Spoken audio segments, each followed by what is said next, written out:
One thing people don't often talk about a whole lot when it comes to depression is the amount and degree of self hate that you may feel. Like, people will focus on the feelings of emptiness, numbness, or sadness that fills them at every turn, yet will neglect to mention how much your lack of self worth and the severity of your self hate actually influences your depressive spirals. Like, I'm no stranger to depression, and I'm sure as shit no stranger to the self hate that comes with it. I've been fighting it for most of my life and have won and lost many battles to it. For instance, at the age of 18, during the height of its severity, I remember hating myself so fucking much that one of the only ways I could legitimately cope with said depression was by choosing to cut myself with knives. And I talked about this sort of thing before in my previous videos many times, but I always bring it up because it was coincidentally at my worst moment when I realized that I needed to love myself the most. So today in this video, you're going to go ahead and watch me build the rest of this giant fucking castle while I talk to you about how I eventually learned to love myself. And if you enjoy the video, please feel free to subscribe, like the video. If not, just go ahead and bully me in the comments below. Anyways, without further ado, let me go ahead and give you some of my background on this topic before I talk about how I eventually learned to love myself. So, like I said earlier, depression and self-hatred have been such a massive part of my life throughout all of my childhood and up until recently. For most of my life, I was always so terrified of how other people viewed me, since any negative outlook would just be yet another reason that I sucked as a person. I was a quiet kid who mainly kept to himself, and most of the friends I did have weren't actually my friends at the end of the day. Sometimes the anxiety would be so fucking bad that I would just have to shut myself away from anyone and dwell on whatever fucking stupid thing I screwed up on that day or how much of a loser I was. And making new friends as a result was always so difficult, and don't even get me started on relationships. The anxiety was such an influential part of my life that it took me nearly 18 years of living on this earth before I even began to talk to women, let alone get into a relationship, because I just assumed that everybody thought I was creepy or that they hated my guts right off the bat. Kind of embarrassing, but it was hard not to assume the worst in life when the worst was all that was on my mind most days. But the part that really got to me the most when it came to my self-hate was the self-destructive behaviors that came with it. Like, when I wasn't busy dwelling on the emptiness that filled me every day, I was also focused on figuring out places where I could cut myself where I wouldn't get in trouble or noticed. In order to deal with all that anger and not knowing what other outlet that I had to place it, the only logical choices were my upper arms and my wrists when it was really bad. And part of me felt good knowing that I could manifest all that self-hate into something physical, but there was also a part of me that knew that I didn't fucking deserve that. One day, after dealing with the fallout of a fucked up relationship that left me feeling absolutely worthless, I decided to find the dullest blade that I could find, and so I began cutting. I used to intentionally do it with dull blades so that the scars weren't as noticeable, but on this particular day, I fucked up and I overdid the fuck out of it. I let my self-hate get the better of me, and in turn, I accidentally carved a massive cut into my wrist, super close to my radial artery. I remember just staring down at it, questioning how the fuck that things managed to get so bad that I was now at the point of risking going to the ER just for the sake of hating myself. It was at that point that I realized that things needed to fucking change. Nowadays, I attribute where I am now in life all to that single event. It was on my worst day where I began the process of learning to love myself, and because of that, I now have a wonderful, loving girlfriend who loves me for me. I'm no longer burdened by the anxiety that ruled over me, and I can finally now stand to look myself in the mirror. So how can we do the same exact thing for you? Well, I'm going to go ahead and talk about it now. So the first big change that I had to make in my life was by figuring out the kind of person that I wanted to be versus who everybody else wanted me to be. For far too long in my life, I allowed other people to determine my worth, influence my behaviors, and really just leave me feeling absolutely worthless. I never did anything for myself, and it was all for others. And why? I never owed them shit at the end of the day, yet I cared so fucking much about the words that they told me, regardless of whether or not they even deserved my fucking attention.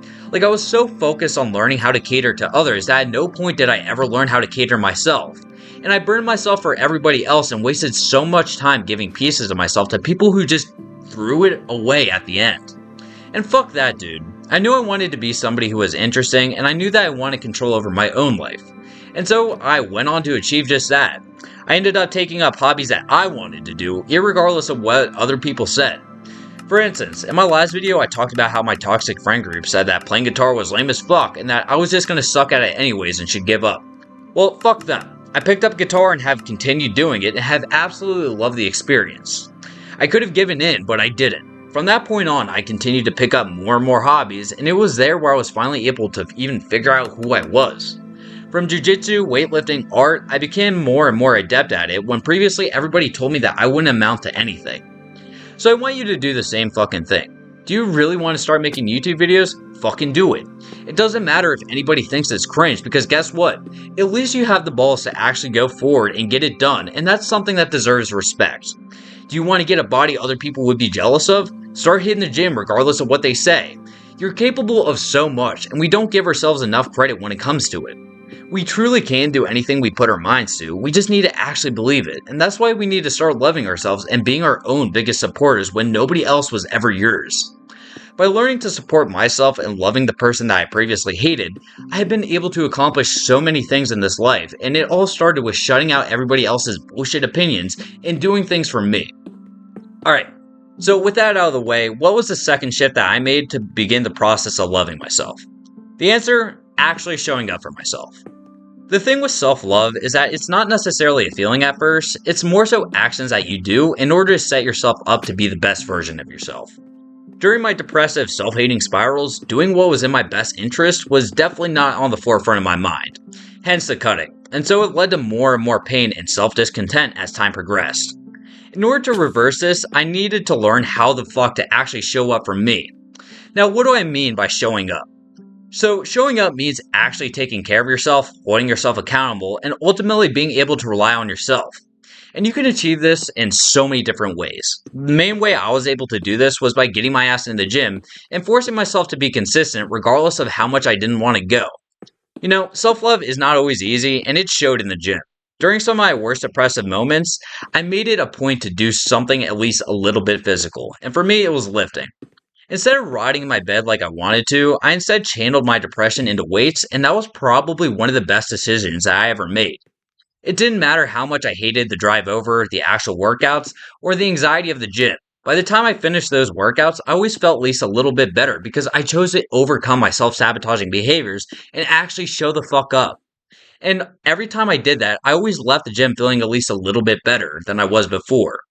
Now, it doesn't just have to be the gym. You can show up for yourself by staying true to your promises, forcing yourself to get outside, or channeling your energy into art, at least something that can at least have a somewhat positive impact on you.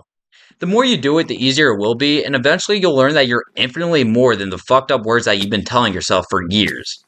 Being able to rely on myself has honestly saved my life in more ways than I can imagine, and I want the same thing for you.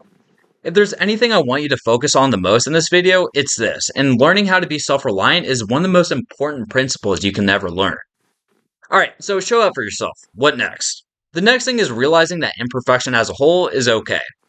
In life, oftentimes we're our own harshest critics, and criticism we flood our minds with can leave us feeling absolutely worthless. Here's the weird thing though. Chances are, you don't judge or criticize other people as harshly as you do yourself. And whenever they make mistakes, you pretty much fucking ignore it. So why are you so ruthless to yourself? In life, we learn through our mistakes, and every fuck up is an opportunity to be a better you.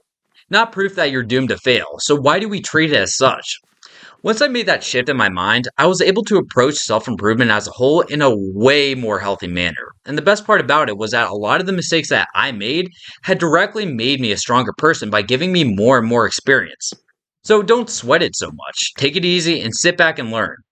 Previously in life, I would dwell on every little mistake I made, whether or not I misspoke during a class presentation, oh, I fucked up this recipe, whatever it may have been, and that shit would take so much energy out of me because I felt like such a scumbag. And the worst part about it was that it led to even more mistakes being made. Nowadays, I'm in a position where I can just laugh off the dumb shit I do, and let me tell you, life has become so much lighter without that burden on me. So I hope the same can be said for you. I know it's not always easy, and it's not going to happen instantly to fully believe it, but as long as you attempt to learn from your deficiencies, you'll slowly make that transition. Alrighty, so with all that out of the way though, I do want to go ahead and wrap up this video, and just to recap what we talked about, learning to love yourself isn't always easy, but by implementing a lot of these principles I talked about here, you'll be sure shit a lot closer when it comes to reaching that goal. Whether it's by doing things for yourself instead of focusing on everybody else's input, showing up for yourself even when you don't want to, and really just being able to be self-reliant. All of it will make you into a better version of yourself so that you can be that person that you always wanted to be. You have what it takes, never forget that, man. Now, without further ado, if you like this video, consider dropping a like or subscribing, and as always, I hope you have a great day, and until next time, take care.